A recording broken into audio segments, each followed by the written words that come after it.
Messieurs et dames, chers téléspectateurs, chères téléspectatrices, bonsoir, soyez les bienvenus. Si vous venez de prendre le train, vous êtes effectivement bel et bien à l'émission La Voix de la Saison. La 3e édition est au 3e jour, auquel nous sommes en train de nous entretenir sur le thème central, la formation, l'éducation selon Dieu. On n'en dirait jamais assez. L'éducation est le moteur de l'être humain et la garantie de la transformation d'une société. Effectivement, depuis 2 jours, nous sommes en train de nous entretenir avec le pasteur Naguera Toïdibaï, pasteur fondateur des églises La Parole de Vie.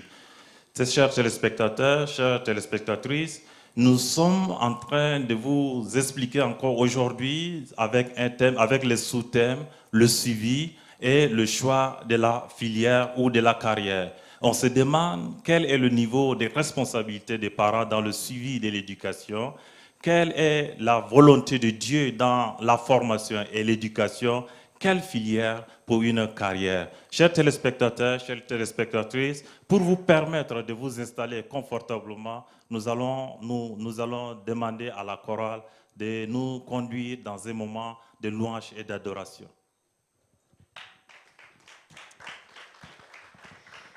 Jéhovah est son nom. Oh, Jéhovah est son nom. Jéhovah est son nom. Jéhovah est son nom. Jéhovah est son nom. Jéhovah est son nom. Jéhovah est son nom. Jéhovah est son nom. Son nom. Jéhovah est son nom. Jéhovah est son nom. El Shaddai est son nom. El Shaddai est son nom. El Shaddai est son nom. El Shaddai est son nom. Elohim est son nom.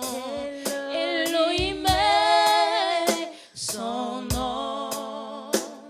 Elohim est son nom. Elohim est son nom. Emmanuel est son nom. Emmanuel est son nom. Emmanuel est son nom. Emmanuel est son nom. Jésus-Christ est son nom. Jésus-Christ est son nom. Jésus-Christ est son nom. Jésus-Christ est son nom. Nous disons puissant guerrier, puissant guerrier, fort dans les combats. Jésus-Christ, Jésus-Christ est son nom.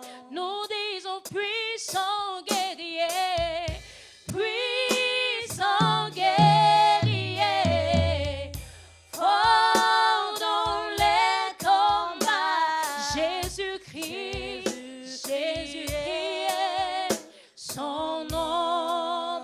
Nous disons puissant guerrier, puissant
puissant guerrier, fort dans les combats. Emmanuel, Emmanuel est son nom.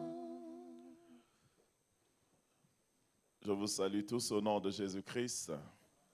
Bienvenue à cette troisième soirée de la voix de la saison relative à l'éducation.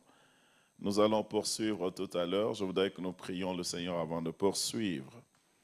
Aussi, je voudrais nous inviter, nous qui sommes à la maison, je voudrais vous inviter à vous incliner la tête et prier avec nous si vous le pouvez. Prions le Seigneur.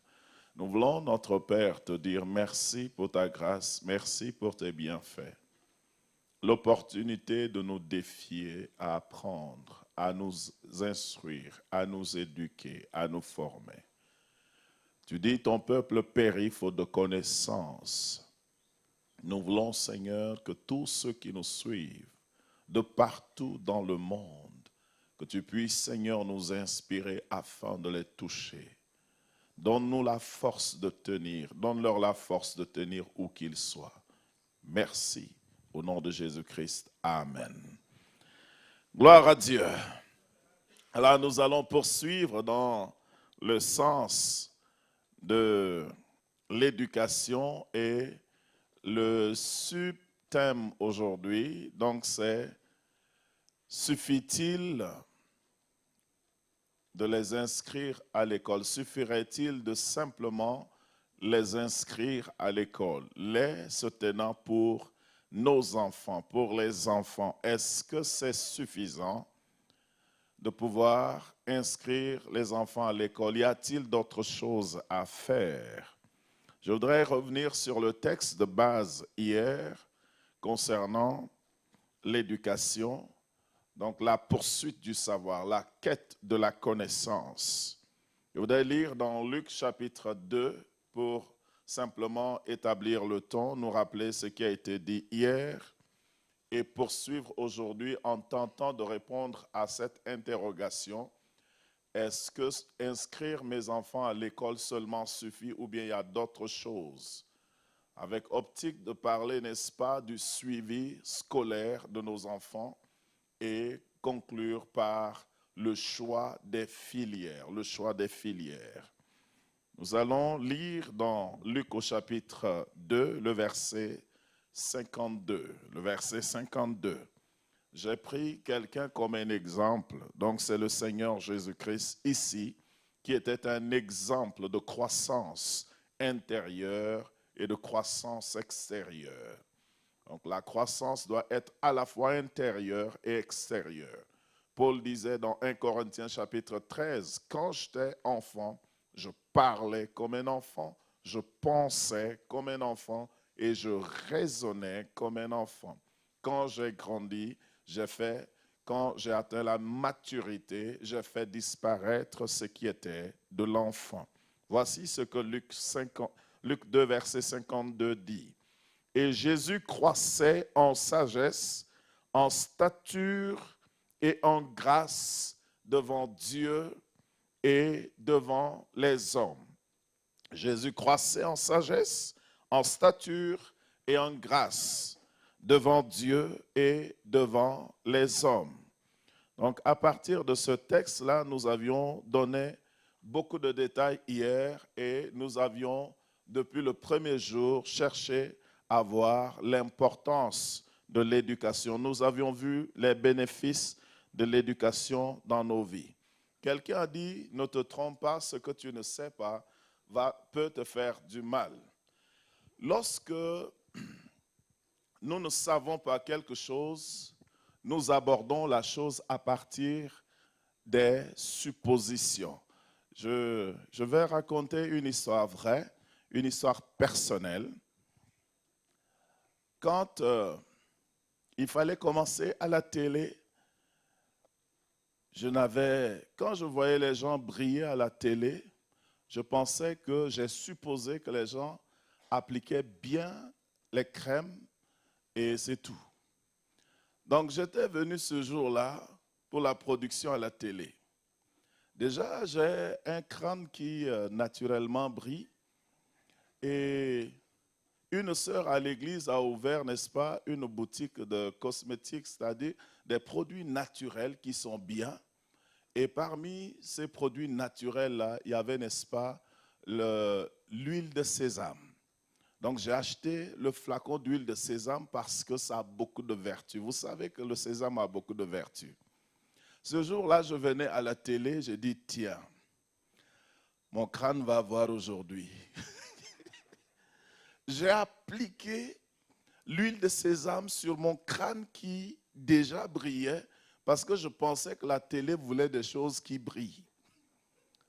Quand tu ne sais pas, tu supposes. J'étais venu, je me suis installé près, ils ont installé le micro et tout. Le caméraman a mis la tête derrière la caméra. Il dit, ma tête brillait tellement qu'ils ont fait venir la maquilleuse pour mettre un peu de poudre sur mon crâne.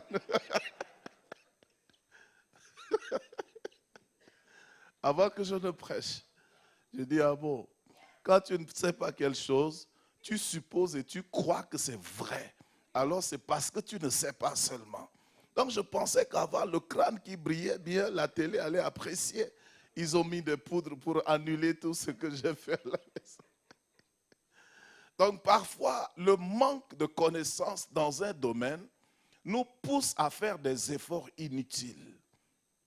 C'est pourquoi c'est important de chercher, tant que nous vivons, de chercher à ajouter une connaissance, un savoir à ce que nous avons déjà. C'est pour ça que Jésus croissait en sagesse, en stature. Donc, quand il croissait de l'intérieur et de l'extérieur, devant Dieu et devant les hommes. Donc, il est important de comprendre cette mention de la Bible. Il y en a qui sont sages, il y en a qui connaissent des choses spirituelles. Mais quand on revient aux choses des hommes, ils ne comprennent pas.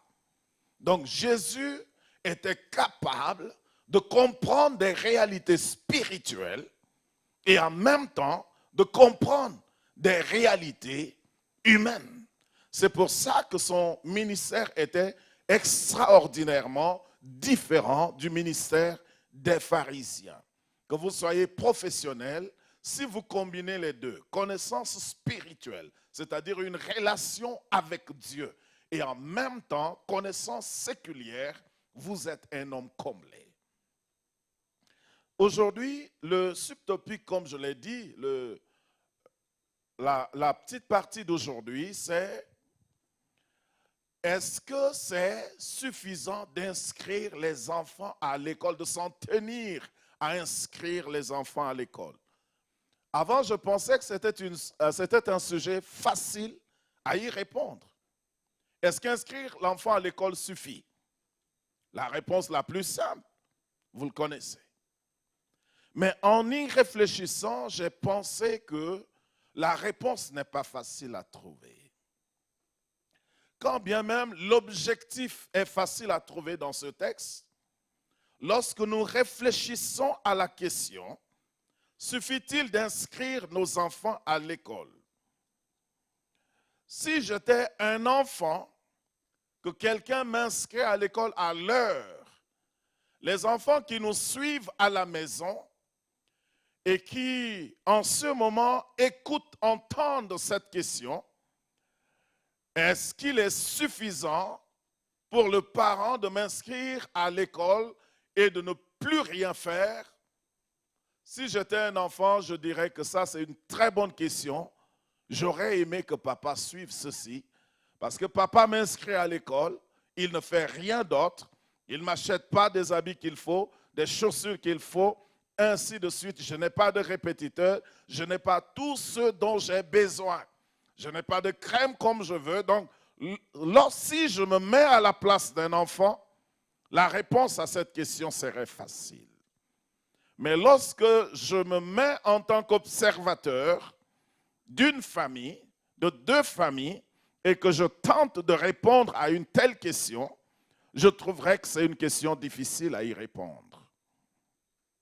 C'est une question facile à poser, Mais difficile parce que c'est une question qui vient incriminer une partie et donner satisfaction à l'autre. La question semble supposer que payer la scolarité est quelque chose de facile. Donc, dans l'éducation de nos enfants, la question semble dire que s'il faut simplement payer les frais de scolarité, s'il faut simplement payer les frais de scolarité, s'en tenir là, alors c'est trop facile d'être parent. Cela dépend. C'est trop facile s'il faut seulement payer la scolarité et ne rien faire d'autre. C'est facile, dépendant de chaque famille, des revenus des familles. Lorsque je considère certaines familles, lorsque nous considérons certaines familles qui inscrivent les enfants à l'école, qui payent leur tenue, qui achètent des livres et font un minimum, lorsque nous les voyons, nous trouvons que ces familles peuvent encore mieux faire. En réalité, il y a des gens qui peuvent inscrire leurs enfants à l'école, leur donner la fourniture nécessaire, mais quand tu compares ce qu'ils font pour l'enfant et leurs revenus et ce qu'ils font pour eux-mêmes, vous aurez raison de dire que ce papa, cette maman, ne fait pas assez pour son enfant. Mais lorsque vous prenez une autre famille qui ne fait qu'inscrire l'enfant à l'école, tout faire pour lui acheter une tenue et peut-être une paire de chaussures et ne fait rien d'autre. Lorsque vous comparez les deux familles, c'est comme si l'autre famille qui a payé la scolarité, acheté des livres et un certain nombre de choses, vous pourrez dire que cette famille-là a mieux fait que l'autre famille qui n'a pu qu'inscrire l'enfant à l'école, lui acheter la tenue et rien d'autre.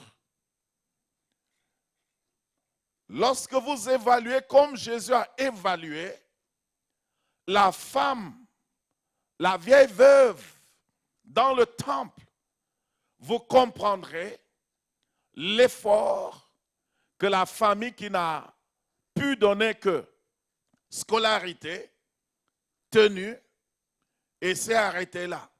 Vous verrez que cette famille a fait plus d'efforts que l'autre famille qui a acheté même les livres. Quand bien même cette famille a acheté et même les livres et toute la fourniture scolaire, lorsque vous comparez les deux efforts, cette famille qui n'a même pas pu acheter une paire de chaussures à son enfant a fait plus d'efforts que l'autre. Qu'est-ce que je dis?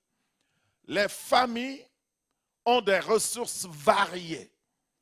Il y a des gens qui peuvent offrir assez de privilèges, beaucoup de privilèges à leurs enfants, mais nous voyons que leur effort ne suffit pas. Ils peuvent encore mieux faire si nous les observons objectivement.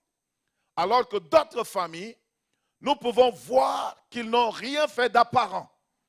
Mais quand nous creusons profondément, nous trouvons que c'est un sacrifice énorme déjà d'inscrire l'enfant à l'école. Et parfois, on inscrit l'enfant à l'école et pour la tenue, parfois c'est la chemise d'un adulte qu'on modifie pour donner à cet enfant pour aller.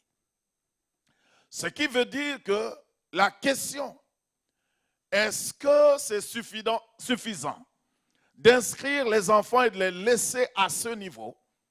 Lorsque nous essayons d'y réfléchir, nous trouvons que certains oui, ne font rien, mais d'autres méritent d'être reconnus, nous devons témoigner de la gratitude à certains parents qui, malgré le fait qu'ils soient limités et qu'ils ne peuvent pas nous payer le bus, qu'ils ne peuvent pas nous acheter des bicyclettes, mais ne serait-ce que le fait de s'efforcer et de nous inscrire à l'école, c'est un sacrifice incommensurable financièrement, matériellement, dans l'avenir.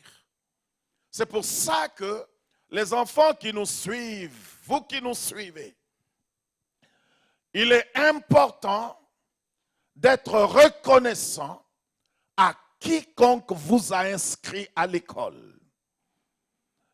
Il est important de témoigner gratitude à la personne qui vous a tenu la main ou bien qui vous a indiqué le chemin de l'école. Quand bien même la personne ne vous a pas offert des choses comme il le faut. Parce que limité ou bien pas limité, la meilleure des choses que l'on puisse nous offrir dans ce monde, c'est l'éducation dont la valeur surpasse de loin les perles, les diamants si vous voulez. Je crois que je dois être reconnaissant à mon grand frère, que je salue au passage, Dimad Madji Noé, un enseignant, pendant qu'il gagnait le demi-salaire à l'époque, a tenu ma main pour la première fois et m'a inscrit à l'école. Je n'avais pas eu des choses comme les autres, car il ne pouvait pas. Le salaire d'un jeune fonctionnaire, d'un jeune enseignant, divisé par 2, ça devrait être assez compliqué à l'époque. Mais j'étais enfant, je ne comprenais pas les réalités. Mais avec le temps, j'ai compris qu'aujourd'hui, quel que soit ce que je pourrais faire, je ne pourrais jamais équivaloir ce que lui a fait pour moi. Donc, tous ceux qui nous ont inscrits à l'école, nous devons leur être reconnaissants. Les enfants à la maison, demain achetez un gâteau de 10 francs, achetez un bonbon de 25 francs et donnez cela comme action de grâce, comme acte de gratitude à quiconque vous a inscrit à l'école. J'entends des enfants qui disent, qu'est-ce qu'il fait pour moi? Tout ce qu'il fait, il m'a inscrit à l'école. Je mange sa boule, c'est tout. Qu'est-ce qu'il fait de meilleur? Mais qu'est-ce que tu es en train de te faire? C'est une ingratitude que Dieu ne peut pas bénir. Donc les enfants, vous inscrire à l'école, est-ce que c'est suffisant? Oui, je dirais suffisant. C'est le plus important. C'est la plus importante. Parce que certaines familles triment, sacrifient énormément, ne serait-ce que pour nous aider à finir notre scolarité. Pour certaines raisons, nous voulons aussi encourager certains parents qui peuvent mieux faire pour leurs enfants, qui peuvent acheter des livres, qui peuvent encore mobiliser des ressources pour leurs enfants.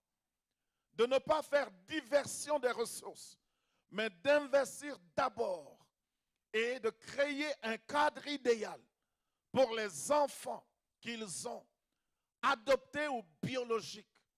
Tout enfant sous votre responsabilité est une personne que Dieu vous confie. Ceux qui peuvent offrir des cadres idéaux, ne retenons pas cela à nos enfants.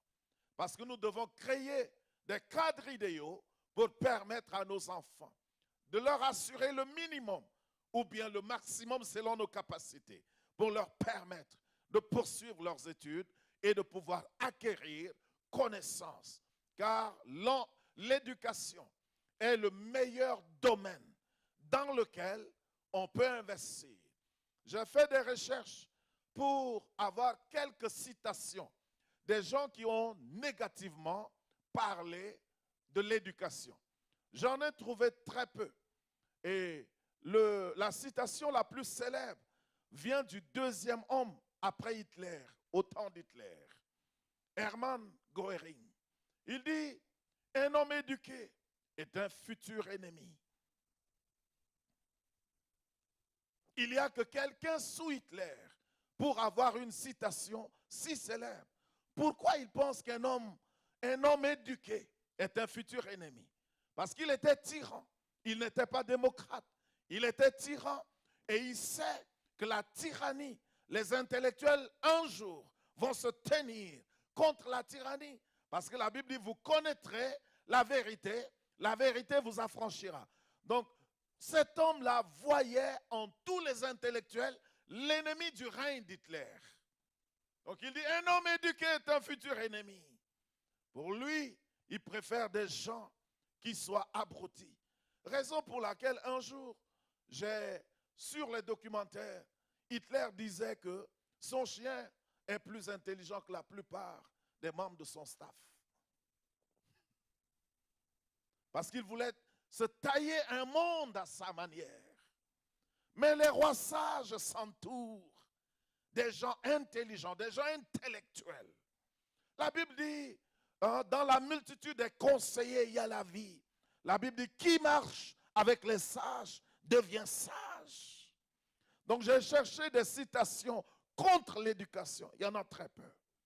Des hommes dans leur sanité ne parlent jamais mal de l'éducation. Donc nous devons investir dans l'éducation de nos enfants. C'est vrai que c'est bien de leur construire des villas. C'est bien de leur acheter des belles voitures. Mais regardez autour de vous. Ceux qui ont investi le plus dans ces choses et le moins dans l'éducation de leurs enfants. Regardez quand ils vieillissent. Regardez quand ces enfants grandissent.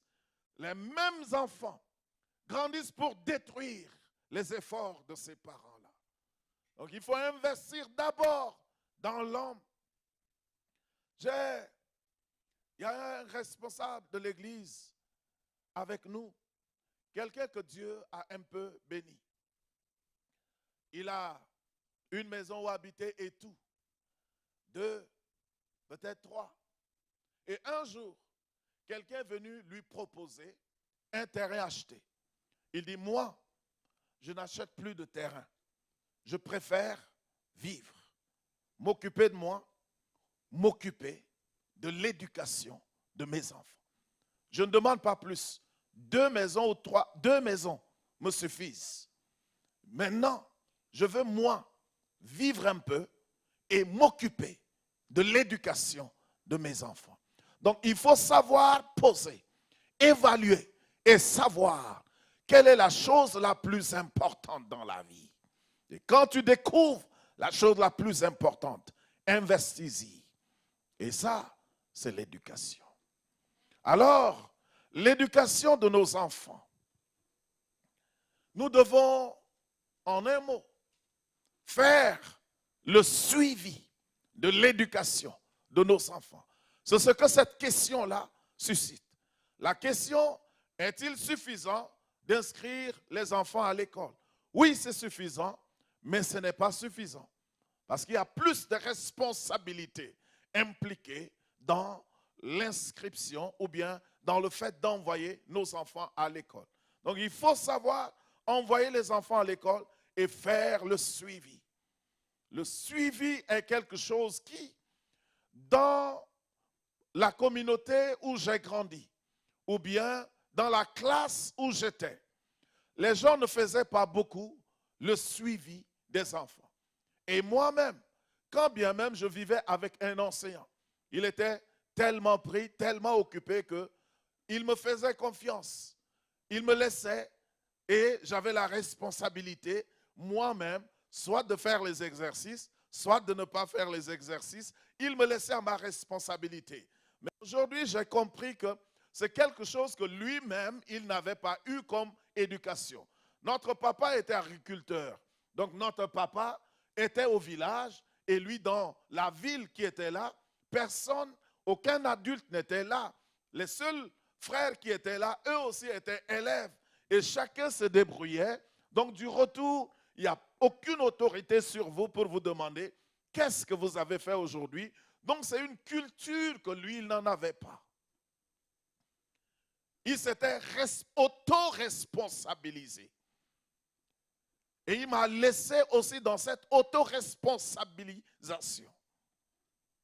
Mais aujourd'hui, avec un peu de recul, je pense que moi, je dois corriger un certain nombre de choses. Vous devez corriger un certain nombre de choses, quand bien même ça n'avait pas été une culture. J'en connais quelques-uns ici parmi vous. Vous avez bénéficié de ces cultures, où les parents revenus de l'école font des exercices avec vous, vous posent la question, quel contrôle, quel test vous avez fait aujourd'hui? Donc, quand nous envoyons les enfants à l'école, nous devons faire le suivi. Pourquoi? Parce que je l'ai dit dès le départ, que l'éducation est un domaine qui prend beaucoup de notre investissement.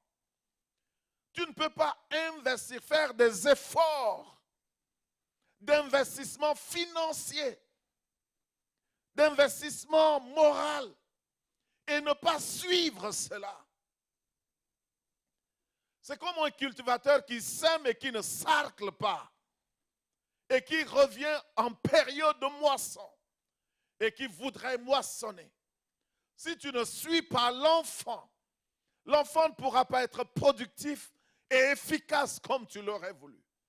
Parfois, nous demandons le résultat, mais ce qui produit le résultat, nous ne le faisons pas.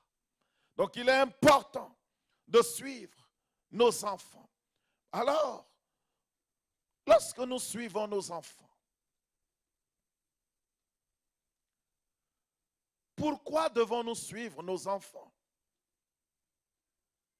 L'enfant que j'envoie à l'école, pourquoi est-ce que je dois m'intéresser à l'enfant au retour de l'école? Et le suivi de l'enfant va de l'enfant à l'enseignant, à l'administration. Tout à l'heure, nous verrons ça. Mais d'abord, je commence par mon enfant qui va à l'école. Pourquoi mon enfant? Mon enfant, c'est moi. S'il est idiot, je me vois en lui idiot. S'il est sage, je vois en lui, moi sage. Ça fait ma fierté. Donc, mon enfant que j'envoie, c'est une partie de mon futur que j'envoie dans le monde pour la préparation, pour me relever et pour me représenter dans les générations à venir. Un de mes anciens dit, lui, je lui ai posé la question de quoi est-ce qu'il avait peur. C'était un monsieur de 72 ans. Il dit, lui, non, 68 ans. Il dit, lui, il a peur de mourir. Je ne sais pas s'il est vivant ou pas, mais c'est un Britannique. Il dit, moi j'ai peur de mourir. Et pour résoudre ce problème, je m'investis dans les gens pour que lorsque je serai mort, que mes idées continuent de vivre.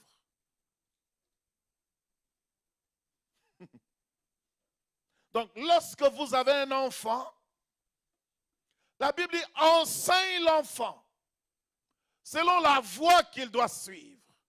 Et quand il sera grand, il ne s'en détournera point. Donc, nous envoyons nos enfants à l'école, mais la responsabilité devant Dieu incombe aux parents. Donc, je dois suivre mon enfant. Parce que parfois, lorsque j'envoie mon enfant à l'école, je ne sais pas entre les mains de qui je suis en train de confier mon enfant. Je ne sais pas qui sera l'enseignant devant mon enfant. C'est comme confier son enfant à une nounou qu'on ne connaît pas. Et on revient, on n'observe rien. Donc, lorsque tu envoies ton enfant à l'école, la présence, l'enseignant par sa présence, influence toute la classe, influence les enfants. Et c'est le rôle du parent qui envoie son enfant, de pouvoir suivre l'enfant, d'observer l'enfant, de dialoguer, de voir comment ça se passe. Parce que certains enseignants peuvent inculquer des semences négatives dans la vie de nos enfants. Nous avions vu hier que c'est possible que quelqu'un rabaisse votre enfant parce que votre enfant est curieux, pose des questions difficiles à répondre. Il est possible que l'enseignant, s'il prend cela personnel, au lieu de laisser la chose dans le domaine intellectuel et objectif, comme une quête, une inquisition, à savoir, l'enseignant va prendre cela comme un défi et avoir un mauvais œil sur l'enfant et vouloir complètement tuer l'envie de savoir, le guerrier qui est en votre enfant. L'enseignant qui communique peut communiquer la vie ou la mort à votre enfant. Parfois, un enseignant peut amener votre enfant à complètement changer de filière. Un enfant avec des dispositions scientifiques, vu que l'enfant a un prof scientifique qui communique la mort qui est négatif, cela peut tuer l'envie. Si c'est un prof de maths, ça peut tuer l'envie d'être un matheux dans la vie de cet enfant. Et l'enfant va simplement, au cours de maths, il est là de présence, mais son esprit ailleurs. Jusqu'à ce que l'heure du prof de maths quitte. Et maintenant, quand c'est l'autre prof, voilà, l'enfant est heureux. Et l'enfant finit par imiter la personne qu'il aime ou elle aime. L'enfant écoute beaucoup et croit beaucoup la personne que l'enfant aime, ou bien la personne chez qui l'enfant trouve de l'amour. Donc, lorsque vous envoyez votre enfant à l'école, chaque jour un suivi, parce que le même enseignant qui est bien aujourd'hui, il se peut que pendant une période donnée, l'enseignant soit en train de traverser même des crises personnelles et qui affectent l'attitude de l'enseignant en classe.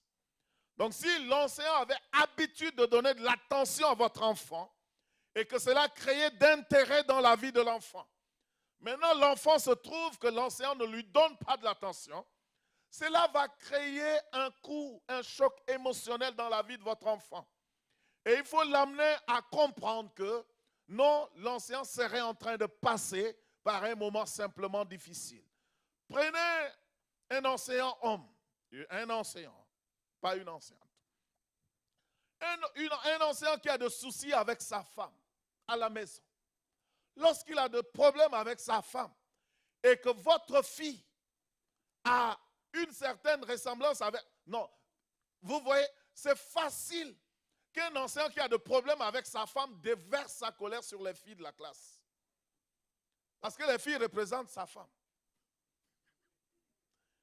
Donc, il est important de faire le suivi, non seulement pour ce que l'enfant a étudié, la leçon, mais pour voir aussi, est-ce que l'enfant a eu un environnement propice à l'éducation aujourd'hui? Et si ça n'a pas été propice comme les autres fois, c'est aider l'enfant à comprendre que la vie a des hauts et des bas et nous ne sommes pas toujours au top de nos émotions tous les jours. Donc il faut suivre l'enfant à l'école.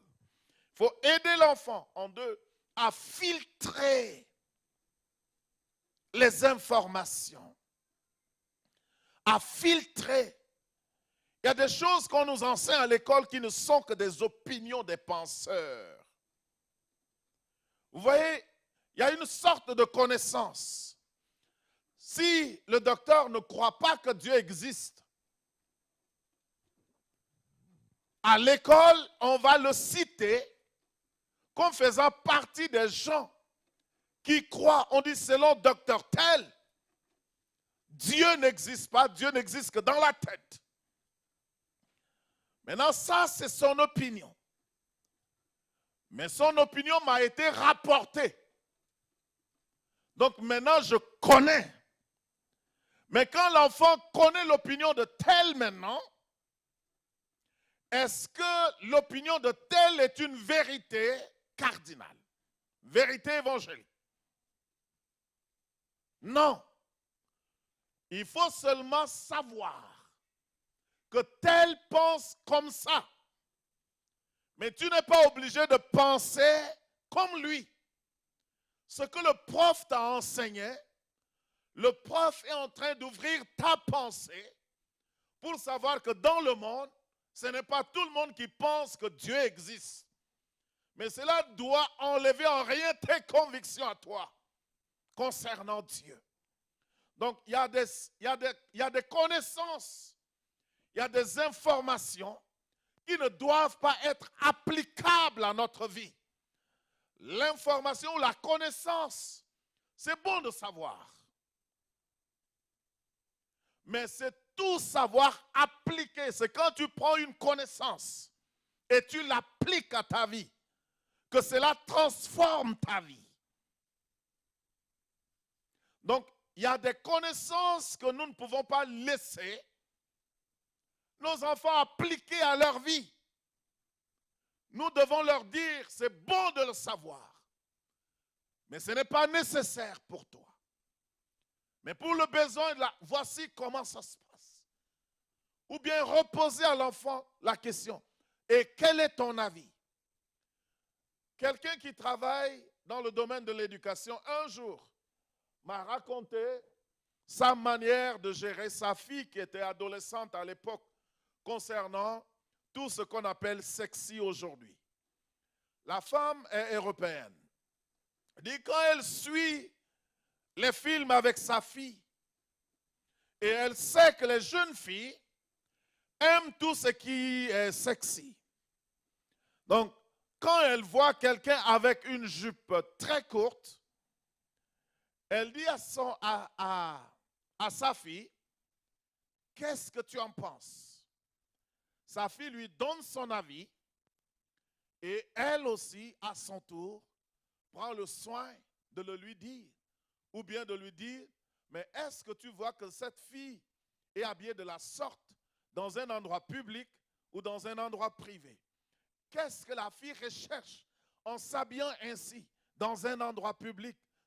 Donc, ces débats viennent. Donc maintenant, ça permet à la fille qui est avec sa mère et qui voit des jeunes filles comme lui porter des mini-jupes, de savoir maintenant filtrer dans le film ce qu'il y a à prendre. Il y a de la sagesse dans le film, il y a une poursuite, il y a une leçon morale, il y a une leçon de courage. Filtre, prends cela et applique à ta vie, mais ce qui est mauvais, laisse cela de côté. Filtre ce que ton enfant veut appliquer à sa vie. Filtre ce que ton enfant, parce que l'école est un cadre idéal pour beaucoup de gens de véhiculer la mauvaise influence. Votre enfant quitte la maison et arrive à l'école, et dans les jours qui suivent, vous trouverez même que son vocabulaire devient un mélange. Il mélange du français à un autre dialecte. Alors qu'avant d'aller à l'école, l'enfant ne parlait que votre dialecte. C'est la même chose lorsque nous n'aidons pas les enfants à pouvoir s'organiser. Si l'enfant, si vos dialectes se ressemblent, prenez par exemple, dans un pays que je connais, il y a une tribu appelée Ngambay, il y a une tribu appelée Sara. Si votre enfant parle Ngambay et que aller à l'école, l'enfant se retrouve avec un garçon Sara. Les deux langues se ressemblent, les deux langues se comprennent, mais la manière de prononcer, et il y a des petites différences linguistiques. Maintenant, votre enfant va se mettre à mélanger les deux langues. il aura des difficultés à gérer les deux langues. Ensuite, votre langue, l'enfant va ajouter la langue de son ami et le français dedans. Ce qui nous indique que lorsque les enfants se retrouvent à l'école, l'école est un milieu. Pourquoi nous devons faire le suivi? Parce que l'école est un milieu bien, mais à la fois dangereux. Demain, nous allons parler d'éthique, des technologies de l'information, de la communication. Mais vous verrez que certains enfants, dans certaines écoles, on permet aux enfants d'aller avec les tablettes ou bien les téléphones portables, les smartphones. Et vous verrez que des enfants de 12 ans, 13 ans, parfois lorsque vous prenez leur téléphone et vous vérifiez, des choses contenues là-dedans ne sont pas dignes de mention. Mais ces enfants, lorsque vous les voyez séparés pendant la récréation, les enfants se montrent toutes ces choses. C'est pour ça que nous devons veiller.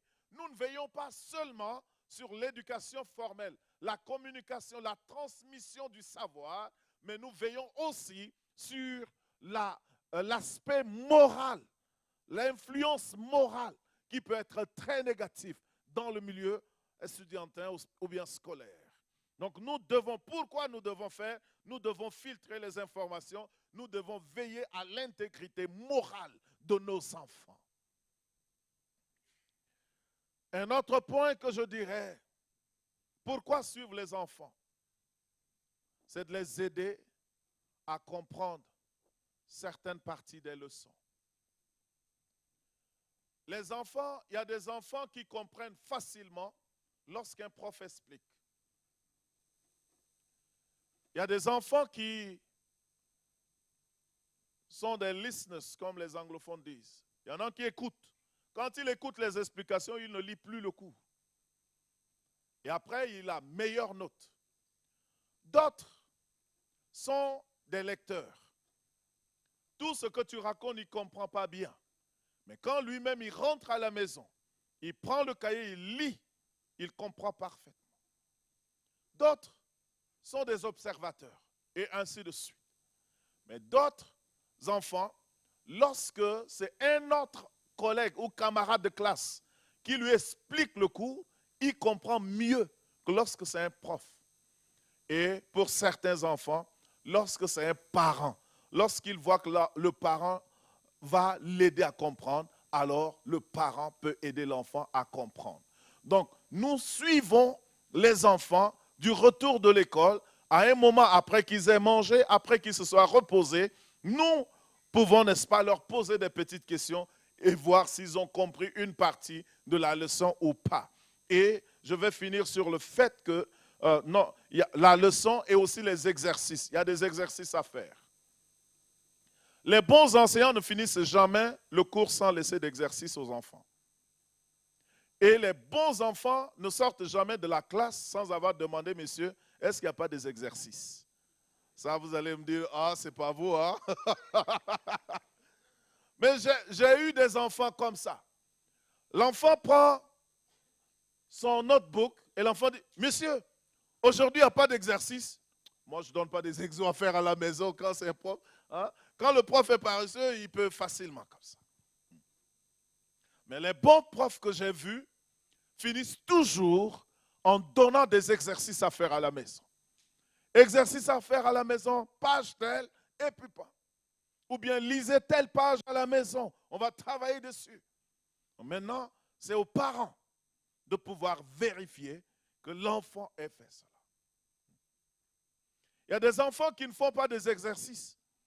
Et quand le prof leur demande, dit, monsieur, papa m'a envoyé, j'ai travaillé jusqu'à tard.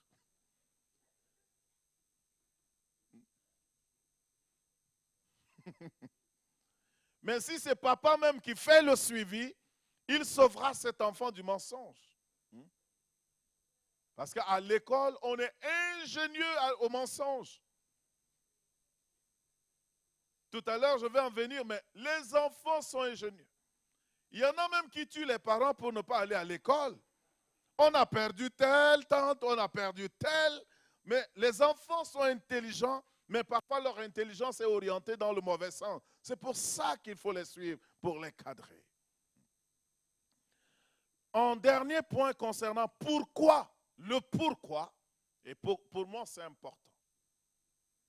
Lorsque nous suivons l'éducation de nos enfants, ceci dit à l'enfant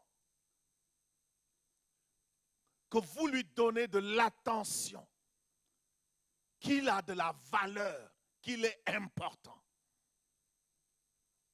Quand vous suivez l'enfant, dans tous les sens, si vous avez un engin, déposez votre enfant vous-même à l'école. Vous allez voir comment l'enfant descend de cette moto-là. Comment l'enfant va descendre de cette voiture. Ou bien tenez la main de votre enfant. Habillez-vous bien,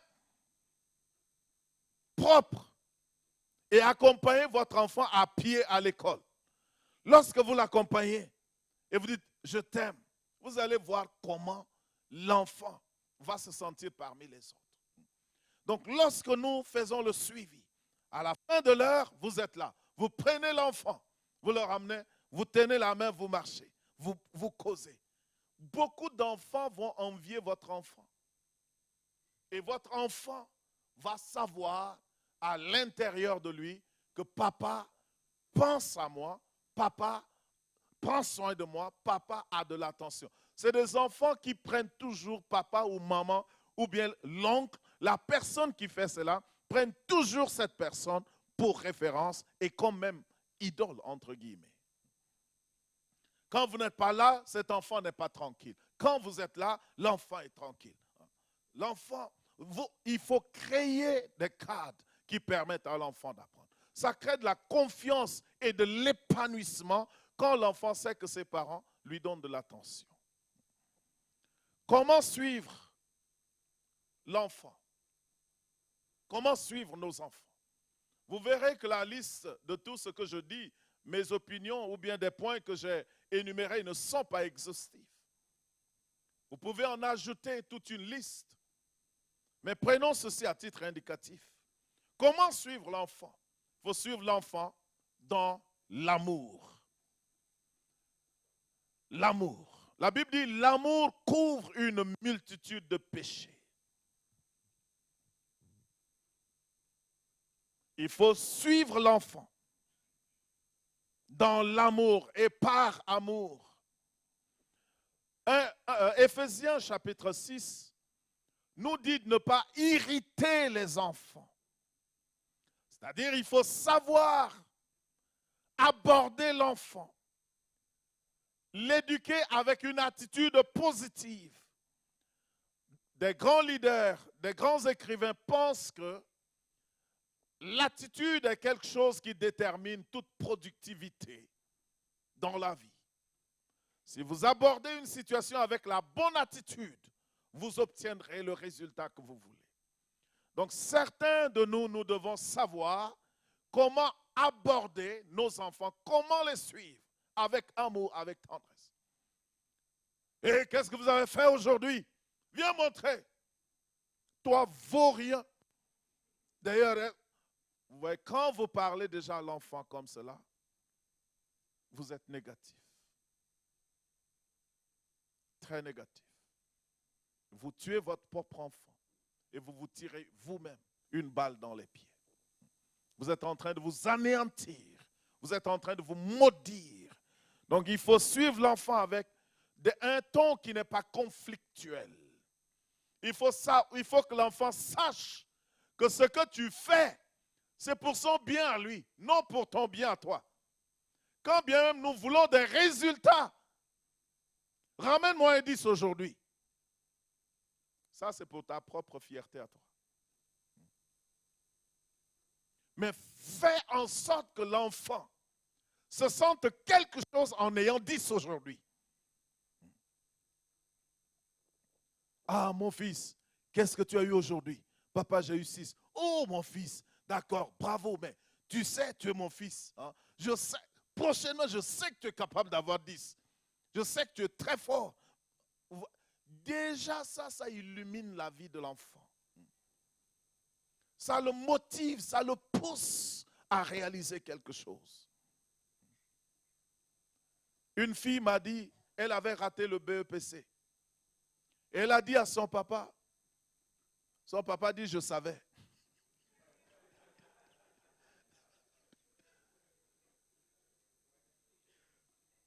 Et elle m'a dit, vous voyez, donc elle a avalé que pour elle, devant son père la prend comme quelqu'un qui n'est pas intelligente et quelqu'un qui n'a pas de valeur. Donc, quel que soit l'amour que son père lui témoigne après, elle est déjà négativement affectée. Je n'ai pas eu le BPC. Je le savais. Mais ça, c'est une mauvaise réponse.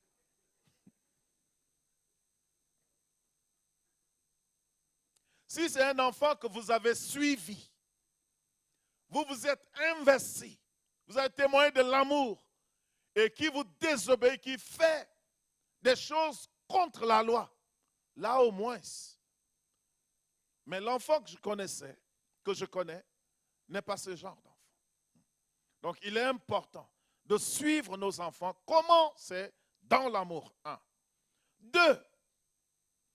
En interagissant avec les enseignants, l'administration, mais toujours sur une note qui n'est pas conflictuelle. On peut appeler les enseignants. On peut envoyer des SMS aux enseignants. Dans certaines écoles très avancées technologiquement, c'est possible que le parent consulte les notes de son enfant à la maison à partir de l'Internet.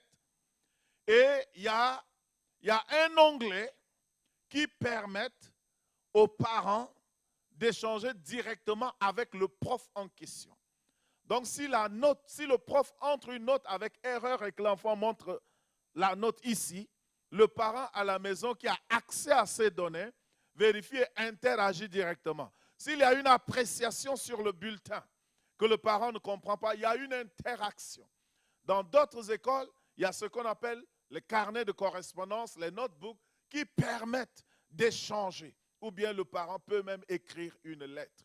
Mais il faudrait que nos échanges avec les profs, avec les enseignants, avec les instituteurs, avec les institutrices, avec l'administration, soient sur un ton amical. D'abord. D'abord. Parce qu'il y en a qui disent dans leur cœur, pasteur, vous ne connaissez pas ma situation.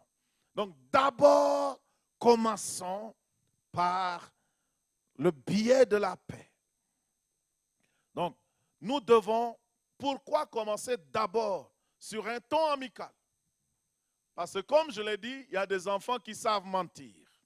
Vous vous souvenez? Il y en a qui se souviennent de Jean-Michel Cancan. Son fils, c'est Dieudonné, c'est ça? Son fils Dieudonné est revenu de l'école avec le bulletin. Et il lisait les notes. Histoire géo, combien?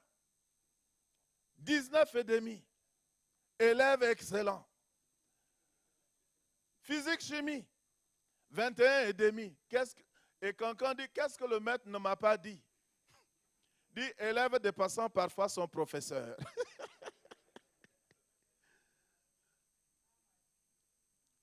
Et donc son père a demandé, donc, parce que 21,5, c'est la bonne appréciation, élève dépassant parfois son professeur. Maintenant, quand Dieudonné a fini, engrais, tout ce qu'il faut, maintenant Jean-Michel Cancan va sortir le vrai bulletin. Parce que Dieudonné ne savait pas que son père est passé dans son école. Prendre les vrais bulletins. Le faux bulletin qu'il s'est confectionné lui-même là, son père dit, appelle maintenant et lis-moi la chose. Telle matière, 1,5. Telle matière, 1,5. Histoire géo, il avait combien, je ne sais pas, mais je me souviens de l'appréciation. Et Dieudonné dit, papa, ce professeur-là ne m'aime pas. Son père dit, il doit t'aimer, tu es sa femme. Donc, il y a des élèves qui ne disent pas toute la vérité. Quand ils ont une sale note, Ils ont dit, papa, ce prof-là, je ne sais pas. Mais un jour, je lui ai dit la vérité. Depuis ce jour-là, quand bien même je travaille bien, il ne me donne pas la note que je mérite. Donc, il y a des élèves qui nous mettent en conflit direct avec les profs.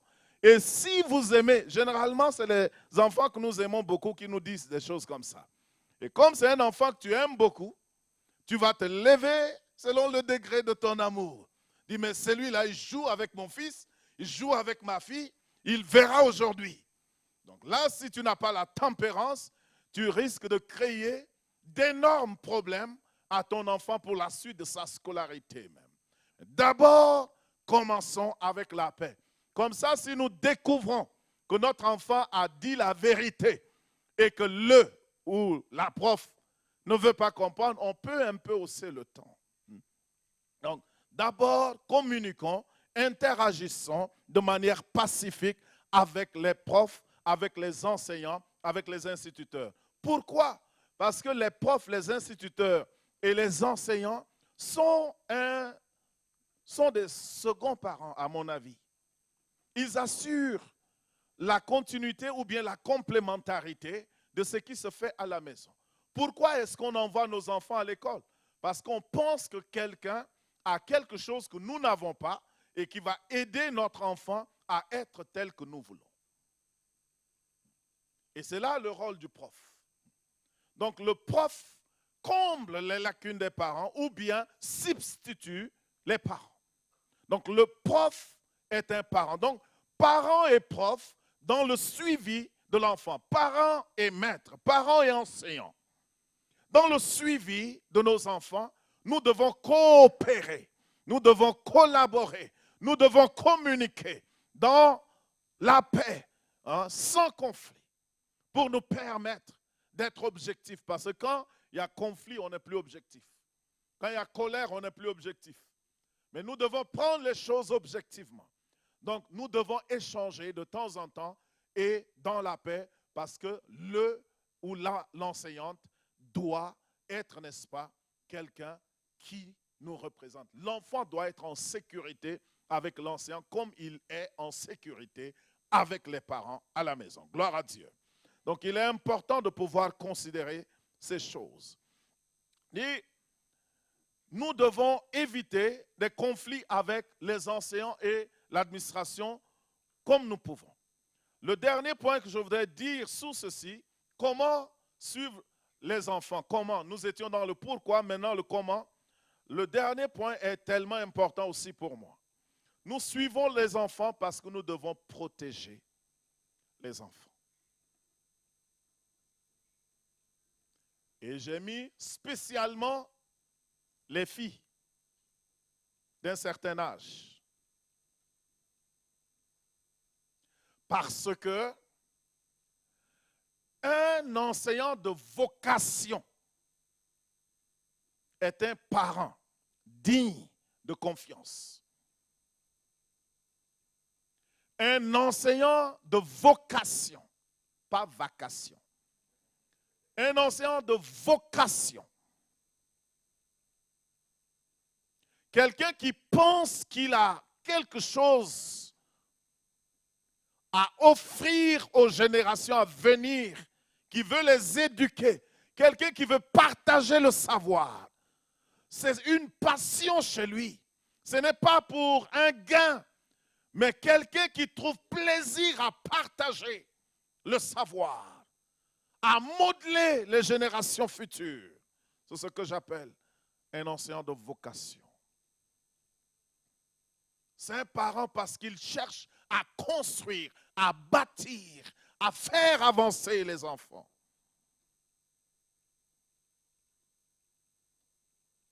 Mais l'enseignement, comme bien d'autres domaines aujourd'hui, est infiltré par des gens qui ne sont pas de la vocation.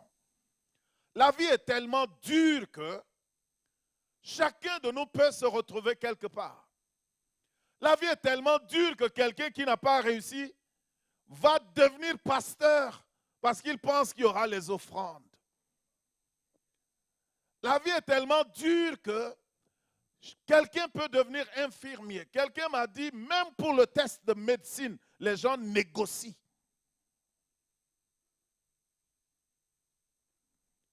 Tu négocies pour devenir infirmier, infirmière, médecin. Mais tu es un...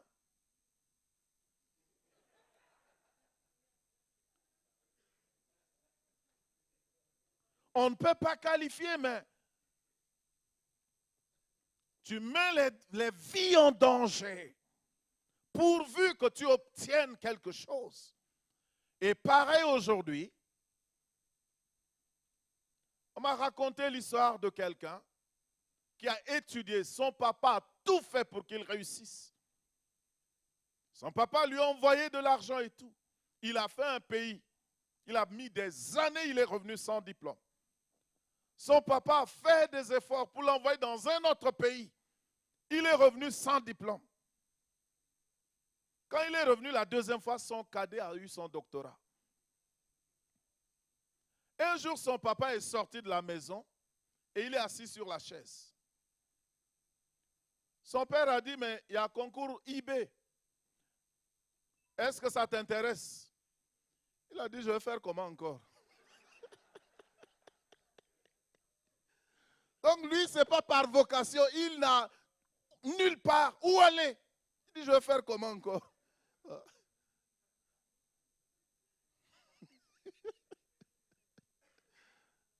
Donc il y a des gens qui ne savent que faire et ils bifurquent dans l'enseignement parce qu'ils pensent que quand tu vas dans l'enseignement, on t'intègre vite à la fonction publique. Ceux-là sont dangereux. Dangereux pour les garçons, dangereux pour les filles. Laissez-moi donner 2 exemples, mais tous reliés aux filles. Quand vous avez un enseignant qui n'est pas de vocation et vous êtes à un niveau lycée, méfiez-vous de marcher avec la plus jolie fille de la classe. Vous deviendrez l'ennemi du prof.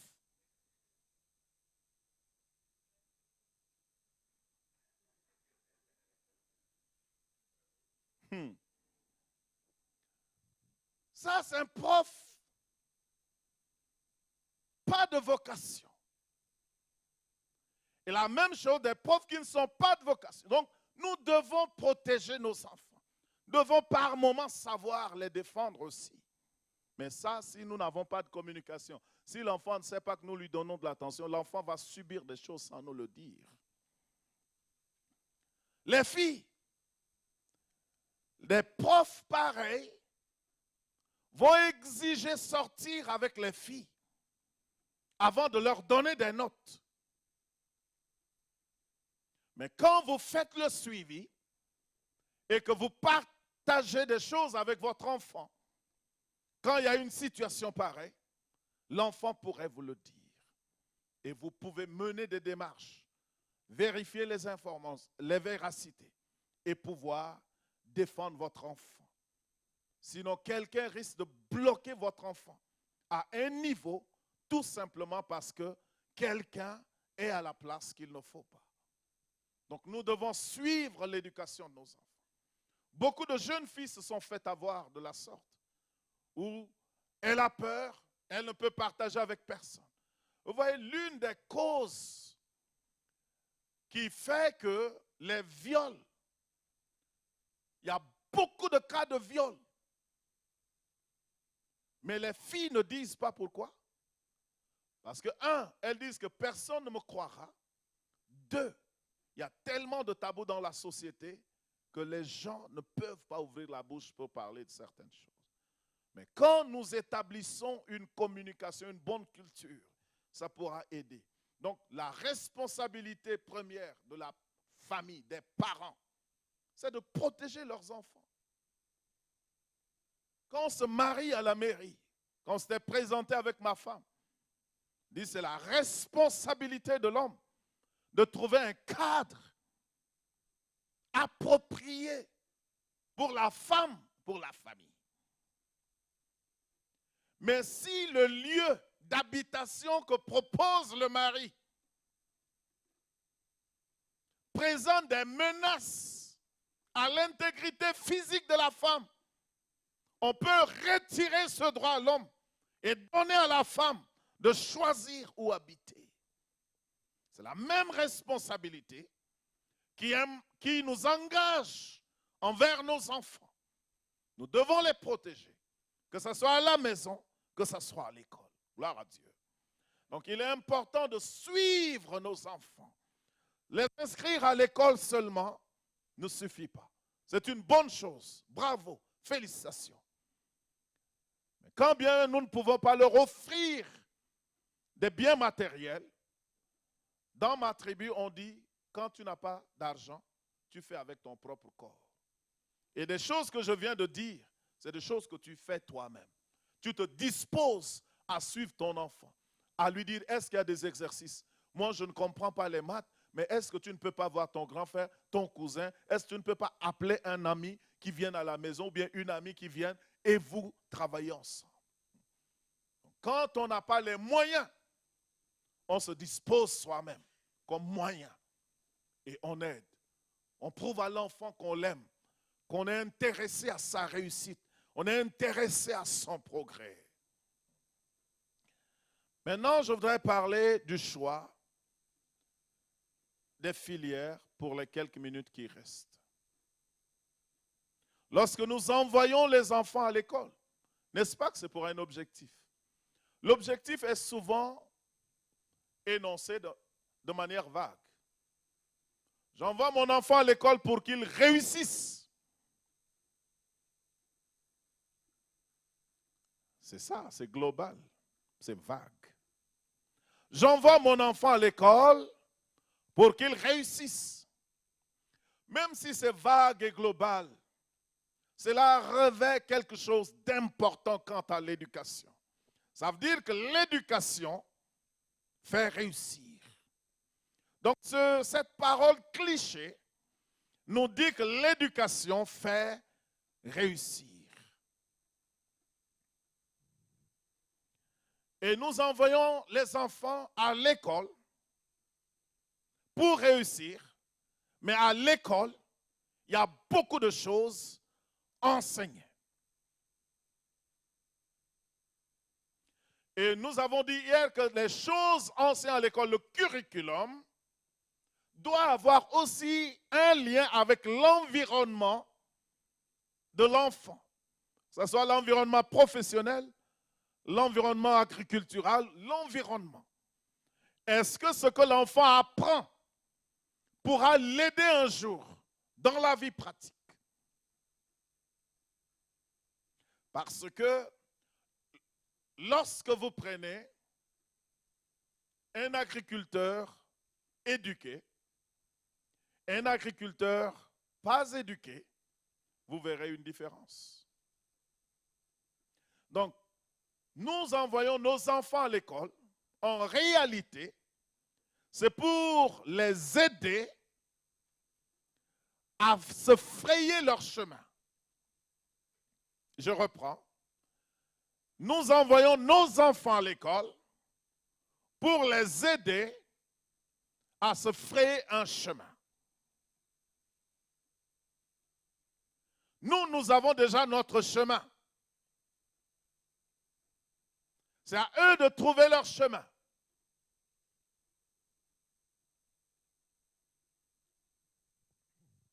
C'est pourquoi choisir une filière à l'école,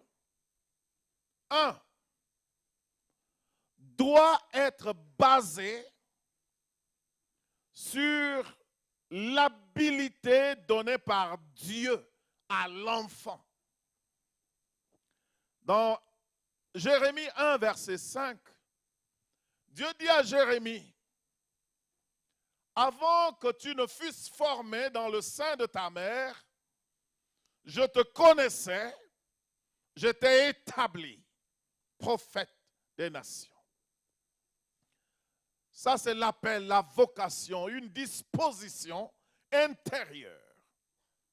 Donc, l'enfant, chaque personne est né avec un enclin naturel, une disposition, un désir, une nécessité imposée, sans que l'enfant, Paul dit ici, je prêche l'évangile.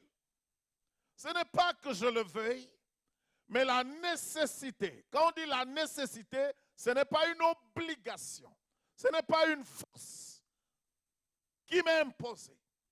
Mais je sens que si je ne fais pas ça, je ne peux pas vivre. Je connais un frère à l'église qui a un studio de production musique. Et un jour, sa grande sœur m'a raconté l'histoire derrière. Il dit quand son cadet était petit, à l'école primaire, il utilisait déjà les câbles avec des boîtes d'allumettes, comme téléphone. Et il est arrivé par 2 ou 3 fois qu'il prenne des petits postes radio, qu'il les casse et qu'il tente de réparer. Et il fabriquait des micros lui-même et il chantait quand il était petit. Et elle est surprise que le papa frappait l'enfant. Et elle pensait que la chose était finie. L'enfant est allé faire des études à l'extérieur. Quand l'enfant finit des études, l'enfant travaillait.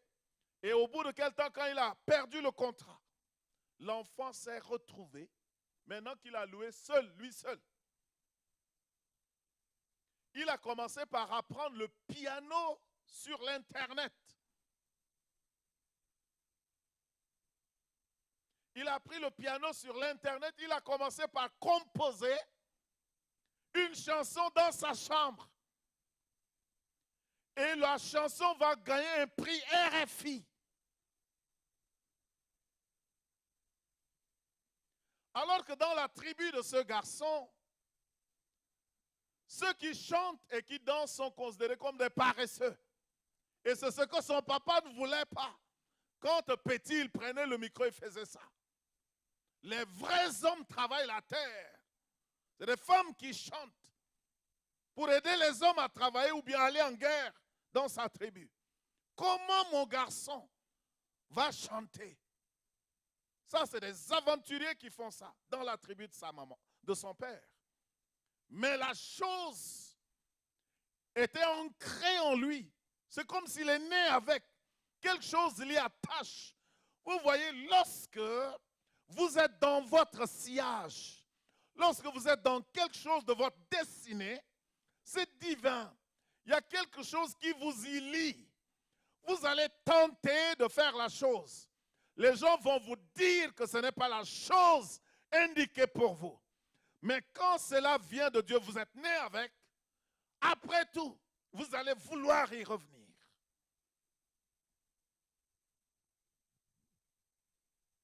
Je n'aurais jamais voulu devenir un pasteur si le choix était donné. Mais là où vous y êtes, quelque chose vous lie à la chose. Donc, il y a des enfants comme ça.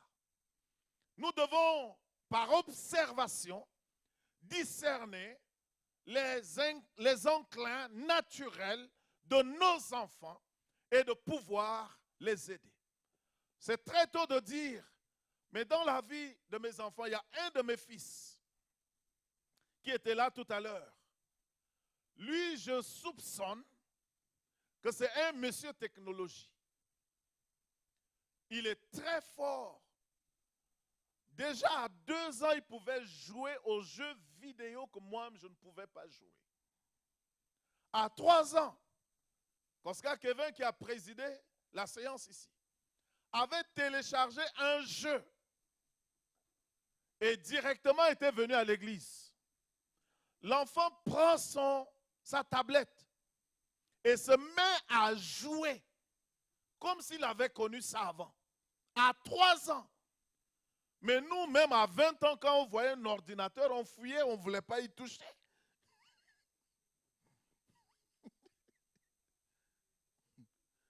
Et quand tu es si curieux et tu veux toucher, même les parents vous disent, ne touche pas si tu casses, si tu casses. Qui va payer ça?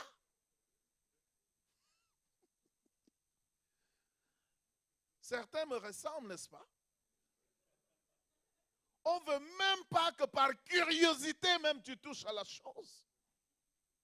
Je suis en train de soupçonner que ce garçon, si je l'encourage bien, je l'observe, il peut devenir quelqu'un de la technologie. Je ne sais pas s'il va être un chef de garage, je ne sais pas s'il va être quoi, je ne sais. Mais je disais hier, ou c'était hier, je ne sais pas, c'est à ma femme ou à qui, je ne sais. Je dis, mais c'est comme si ce garçon, vous voyez, à 3 ans, on était en vacances au sud du pays. Il prend la clé de ma voiture. Il entre, il démarre, il met vitesse. Et la voiture est telle que dès que tu mets vitesse, les portières se verrouillent. Et il met marche arrière. Il fallait voir les adultes. Les gens couraient autour de la voiture.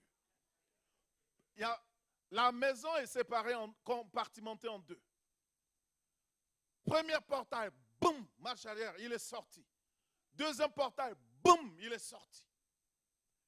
Et les gens étaient là. Tu ne peux pas entrer dans la voiture, tu ne peux pas poser les pieds pour la voiture. Et l'enfant est dans la rue. J'ai couru, je lui ai fait signe de rétrograder. Et il a obéi. Et la vitesse est sortie. Et la voiture s'est arrêtée tout seul. À 3 ans, conduite marche arrière, 2 accidents le même jour.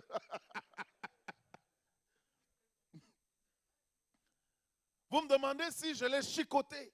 Non, je ne l'ai pas chicoté. Quand il est sorti de la voiture et il a vu l'attroupement, c'est là où il a commencé par avoir peur, il voulait pleurer. Je l'ai pris, je l'ai serré contre moi. Je l'ai fait sentir mon amour. Je l'ai emmené dedans. Ma voiture, les tauliers vont s'en occuper après. Gloire à Dieu. Vous voyez certaines choses. Donc, il y a des enfants qui ont une inclinaison comme ça. Vous pouvez déceler. Mais maintenant, si je dis, moi je suis un serviteur de Dieu, je veux que mes enfants servent Dieu, tu vas être prédicateur comme moi. Je vais tuer cet enfant-là dans sa joie et dans ce qu'il aime faire dans la vie. Donc, ma responsabilité, c'est d'observer l'enfant et de voir quelle inclinaison Dieu a mis dans le cœur de cet enfant. Ce que l'enfant veut faire, il se pourrait que vous ne l'aviez jamais, vous n'avez jamais entendu parler d'une telle chose. Aujourd'hui, ça fait plaisir si votre fils est médecin. Les parents, toi, c'est la médecine ou rien. Mais tout le monde ne peut pas être médecin. Qui va soigner qui? Heureusement que les médecins ne se soignent pas eux-mêmes. Heureusement.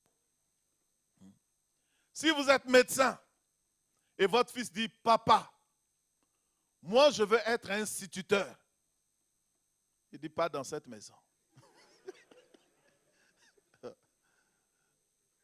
Donc, le problème, le gros problème se situe au niveau des parents.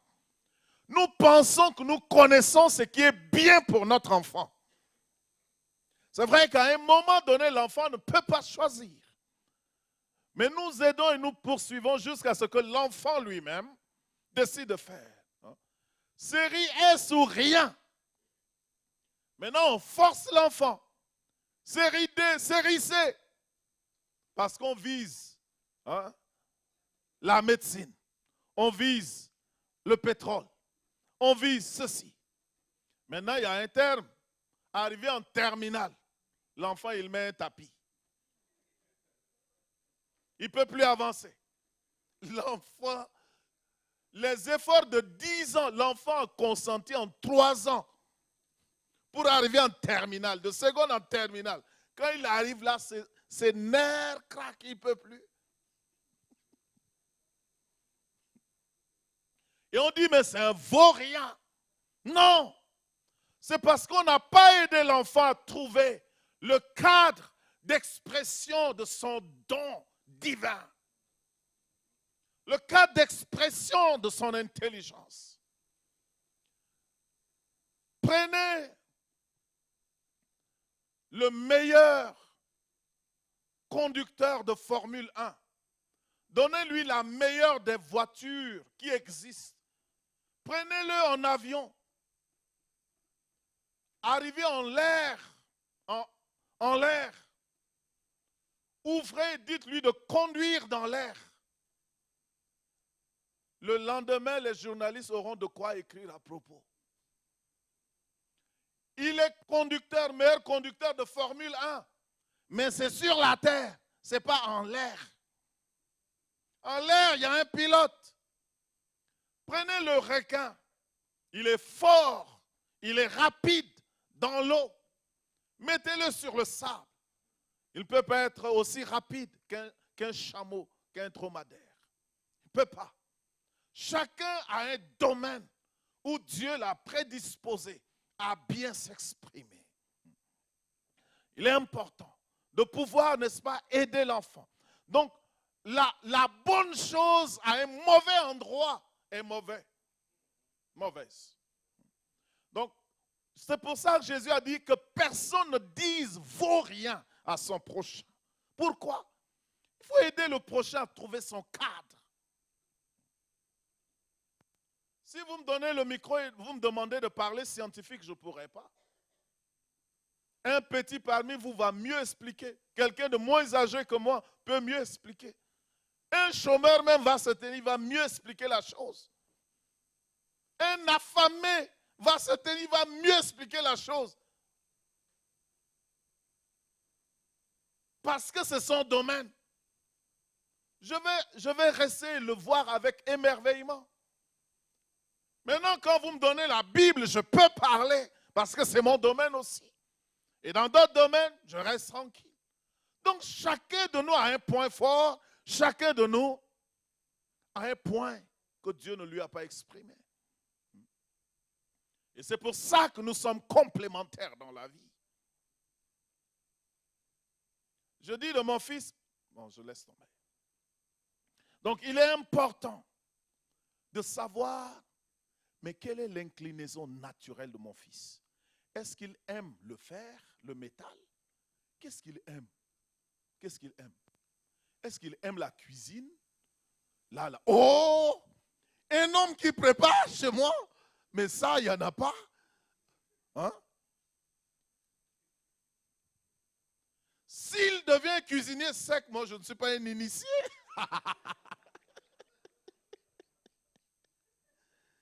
Les gens vont invoquer des choses graves pour te refuser d'exprimer tes dons et talents. Mais vous voyez que Jacob était quelqu'un qui était toujours à la cuisine. Et c'est lui qui a eu la bénédiction. Donc, vous voyez, chacun de nous a un domaine. Donc, observons nos enfants et voyons ce qu'ils aiment. Hein. Il y en a qui aiment, je connais parmi nous ici, mais leurs femmes auront de difficultés, tellement ils connaissent faire la cuisine. Il y avait un frère à l'église, les filles ne voulaient pas l'épouser. Les filles disent, celui-là, il connaît très bien la cuisine, il connaît tous les prix du marché, mais...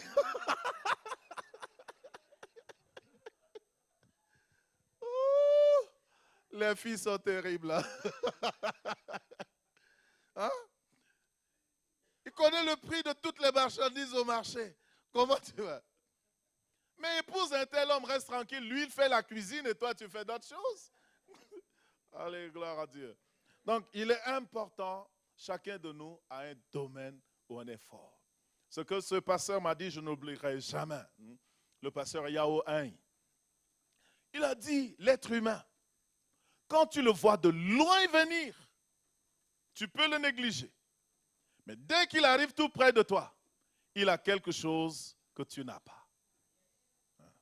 Et c'est ce quelque chose que les autres n'ont pas qui vont aider votre enfant ou qui va aider votre enfant à réussir. Mais si vous forcez votre enfant à faire ce que les autres ont déjà, votre enfant ne pourra pas se frayer le chemin dans la vie. Choisir. Donc, pour que nous choisissons une filière, la filière doit être en ligne avec les ambitions et le projet de vie de votre enfant.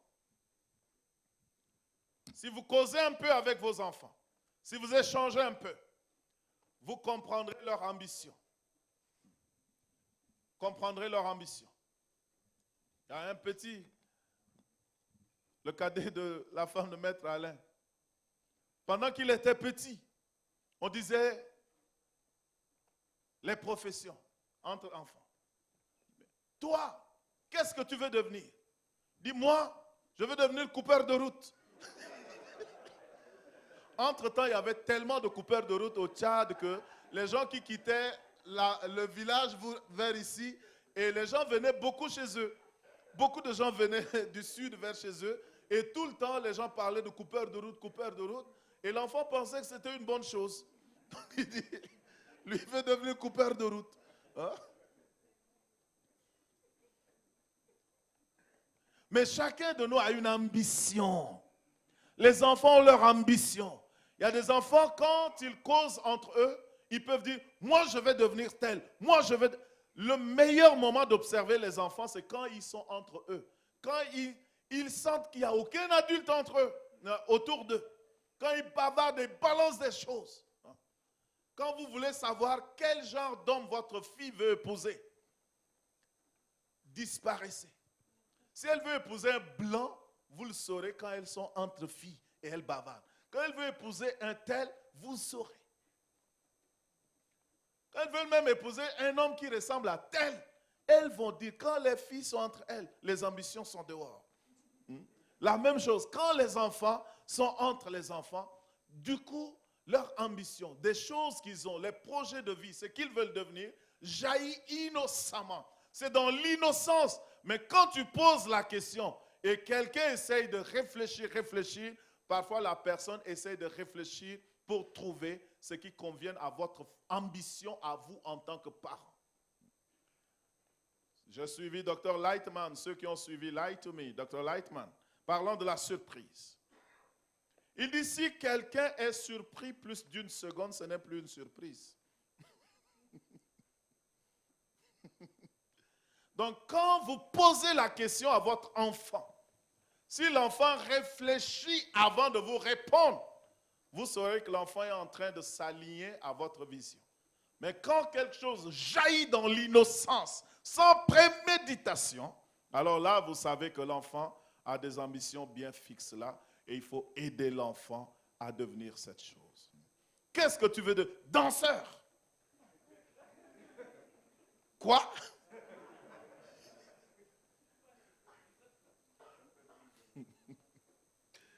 Donc, c'est toujours l'ambition de l'enfant, pas votre ambition. Ce qui nous amène au troisième point, c'est que les parents ne devraient pas forcer leur ambition sur les enfants.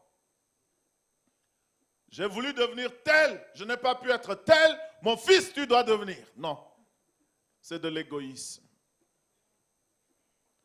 En 4, c'est que le choix de la filière doit offrir des opportunités à l'enfant. Et c'est peut-être là où parfois les parents ont raison. Le choix de filière doit offrir des opportunités futures à l'enfant. Donc, l'ambition, inclinaison naturelle, ambition et projet de vie, nous ne devons pas imposer nos choix sur les enfants, nos ambitions sur les enfants, et aussi aider l'enfant à choisir quelque chose. Si nous le pouvons, nous aidons seulement. C'est pour ça que je dis devrait, pas doit, mais devrait offrir des opportunités. Donc nous devons aussi travailler à cela. Et pour nous arrêter et résumer là, c'est que tout ceci est possible par le dialogue avec l'enfant et l'observation qui nous aideront à discerner les inclinaisons naturelles, les ambitions de nos enfants, et nous pouvons les aider à être ce que nous n'avons pas pu être. Si vous êtes déjà médecin, pourquoi est-ce que l'enfant ne vous complète pas en étant un enseignant? Pourquoi est-ce que l'enfant ne vous complète pas en étant un comptable? Et ainsi de suite. Donc tout ce que votre enfant devient, c'est un plus à votre existence à vous-même.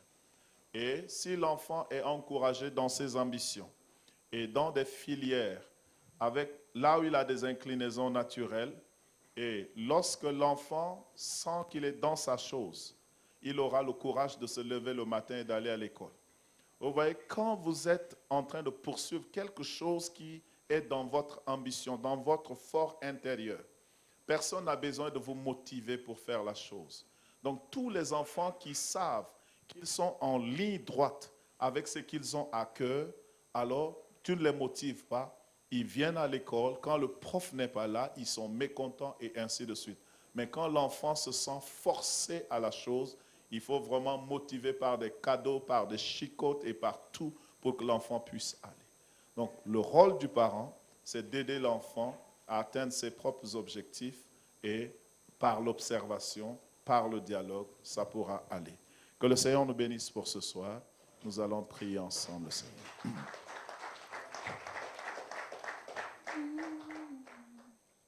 Nous allons nous tenir debout. Nous allons prier. Les téléspectateurs, nous vous demandons de prier avec nous, surtout pour nos enfants. Si vous êtes un enfant, je vous demande d'être reconnaissant à vos parents pour vous avoir inscrit à l'école. Je voudrais que vous puissiez leur offrir des petits cadeaux, des bonbons de 25 francs, 50 francs, quand vous le pouvez. Je ne vous demande pas d'offrir des choses qui ne sont pas à vos bourses, mais ne serait-ce que votre argent de goûter, achetez un petit truc et dites merci maman de m'avoir inscrit à l'école, merci papa de m'avoir inscrit à l'école si vous voulez. Et dans cette attitude, le Seigneur vous aidera, le Seigneur vous bénira, vos parents vous béniront. Les parents, je sais que ce n'est pas facile pour toutes les familles. Il y a des familles qui peuvent mieux faire. Si tu peux mieux faire pour tes enfants, fais-le. Mais si tu veux mieux faire, mais tu ne peux pas, continue de prier pour tes enfants, mais témoigne-leur de l'amour. Tu es le meilleur moyen que tu peux offrir à tes enfants. Pour le choix de filière de tes enfants, ôte l'égoïsme et discerne en l'enfant son inclinaison, ce que Dieu a déposé en lui, et aide l'enfant à devenir ce que l'enfant ambitionne de devenir. Prions ensemble, Seigneur, au nom de Jésus-Christ. Nous voulons, notre Père, te dire merci. Priez que ce message soit gravé dans les cœurs et dans les pensées. Aide-nous, Seigneur, à suivre nos enfants, à veiller sur leur éducation, à les protéger, à les nourrir, à les canaliser, les aider, Seigneur, selon leurs ambitions, au nom puissant de Jésus-Christ. Dieu de grâce et Dieu de bonté, je te prie pour tous ceux qui ont suivi ce message et qui suivront ce message, que tu nous aides à voir différemment nos familles. Change comment nous percevons la vie en famille et comment nous percevons, Seigneur, l'orientation de l'éducation de nos enfants. C'est pourquoi nous nous remettons entre tes mains. Nous te remettons tous les téléspectateurs. Bénis-nous. Bénis, Seigneur, tous les pays qui nous suivent. Bénis notre pays à nous. Couvre-nous par ta présence. Donne-nous ta paix. Merci, Seigneur. Au nom de Jésus-Christ. Amen. Nous pouvons acclamer très fort pour la gloire de Dieu. Je voudrais une fois de plus lancer un appel aux téléspectateurs, où que vous soyez, qui que vous soyez, sans discrimination. Si vous pensez que ce programme fait du bien, nous voulons ajouter de l'excellence à ceci. Et les techniciens ont besoin d'une caméra. Les indications sont là. Vous n'avez pas besoin de donner tout le montant, mais le peu que vous avez. Et si vous voulez contribuer à cette œuvre, appelez le numéro qui défile en bas de votre écran. Que le Seigneur nous bénisse. Demain, nous allons nous retrouver pour voir l'influence des technologies de l'information qui affectent, soit en bien, soit en négatif, l'éducation de nos enfants. Donc pour cela, je vous invite demain à 20h30 autour de vos chaînes, en famille, avec vos enfants, pour qu'ils puissent écouter et discerner ce que nous aurons à dire demain. Que le Seigneur nous bénisse.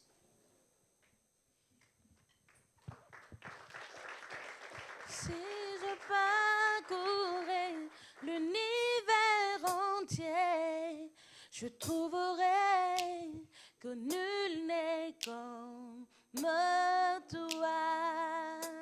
Nul n'est comme toi, Yahweh. Nul n'est comme toi. Nul ne peut toucher.